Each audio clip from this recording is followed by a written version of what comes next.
Let me ask you something. I want you to go back in time to the start of 2025. How you were feeling at that point in time. I bet all of us feeling very excited and motivated, and I believe most of us even set a list of goals. Now fast forward to today, I want you to be completely honest with me and tell me in the comments that how many of you have actually achieved those goals. Very few, I believe. And I will not be shocked to know that most people will repeat the same mistake again this year. They are going to have the same excitement, same list of goals, and the same motivational high at the start of 2025. Now, listen very carefully. This is not because you are being lazy or you are not intelligent or you don't want something badly enough. It's because you are playing the wrong game. You are only setting goals, but you are not setting systems.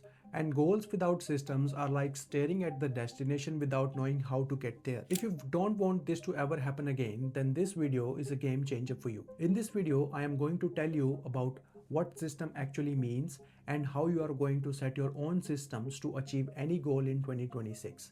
And before we start, I want to make something very clear. I am not against goals. Goals are fine. They give direction in life, but systems are more important than goals. Goals are the destination, whereas systems are the vehicle to reach to that destination. Now let's understand what thinking in systems really means. According to Steven Schuster, who is the author of the book The Art of Thinking in Systems, a system is basically a set of connected procedures that work together to form a pattern. Systems always result in the same outcome, and by changing the system of your tasks, you can change the result. Now, there are two fundamental benefits of thinking in systems. The first benefit is the system reduces your decision frequency and friction for doing everyday tasks. It simply means you stop wasting your mental energy on should I do this task today or not, because your system has already decided this for you. And trust me, most people are not failing because the task is hard. They are failing because they are negotiating with themselves every single day. The second benefit of thinking in systems is we stop relying on motivation and willpower. Now tell me any single person who can confidently say that they stay motivated throughout the year. This is not possible. So basically, goals are set purely on the basis of motivation, and you know very well what happens when motivation disappears. We end up getting caught in self doubt and underconfidence if that goal has not been achieved. So instead of relying heavily on motivation, set systems that will show you results on a day to day basis. And by doing this, you will feel motivated after seeing results every single day. It will push you to do things even on those days when you don't feel like doing it. Now that you know what a system is and how it can benefit us, I want you to understand how we can build systems and what are the factors we should consider before setting a system. There are three key principles you must understand before you build a system. And please listen carefully, because if you miss this, you will again end up with the same results next year. First principle is consider all the factors that are going to affect the system. This means if you are building a system for weight loss, you don't just decide the ideal plan.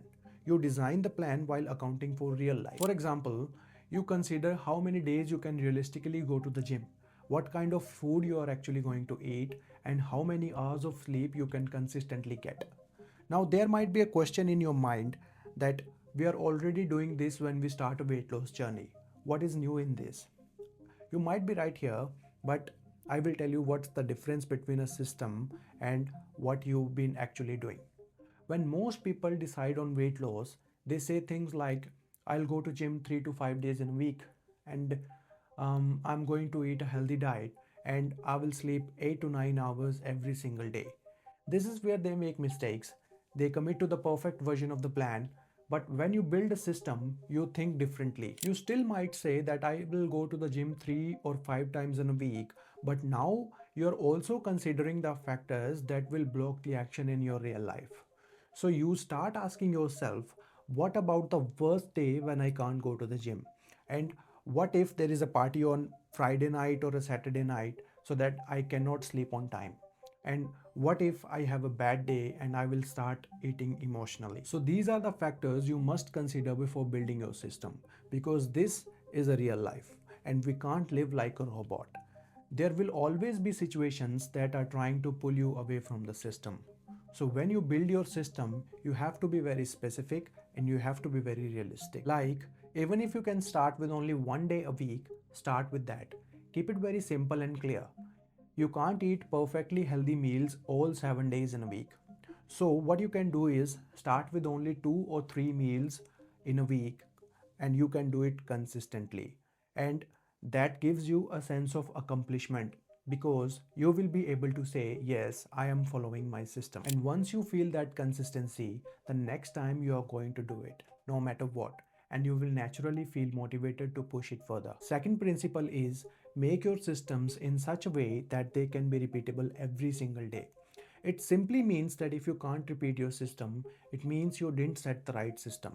And let me ask you honestly, how many goals fail simply because the plan is too complicated? You create a full timetable like you are running a big corporation. 5 a.m. wake up and then cold shower. Then you say, then I will do meditation, then journaling, then I will go to gym, and then this and that. If you are someone who is doing this, then you are not building a system. You are building a punishment for yourself. And after 3 days, you will be like, self improvement is overrated. No, your system is overrated. A real system is simple, repeatable, and can survive bad days. Here comes the third principle, which is audit your systems daily instead of auditing your goals. I want you to think about it. Most people keep checking the goal every single day, and when they don't see results fast, they feel fear, they feel frustrated, and most of the time they feel like quitting. So build a habit of checking your systems daily. By doing this, you will be more accountable to yourself. When you start auditing systems, something magical happens. You stop living on motivation and you start living on structure. Now I want you to pause and tell me in the comments what is that one goal that you want to achieve in 2026. And don't think about the outcome. Think about the smallest repeatable system that you can do daily, even on your worst day. Now, if you're going to do this, then I'll tell you by the end of 2026, you will look back and you won't recognize the old version of yourself. If this video helped you, like and subscribe for more content like this that actually going to change your life. Until next time, keep hustling and most importantly, keep building systems.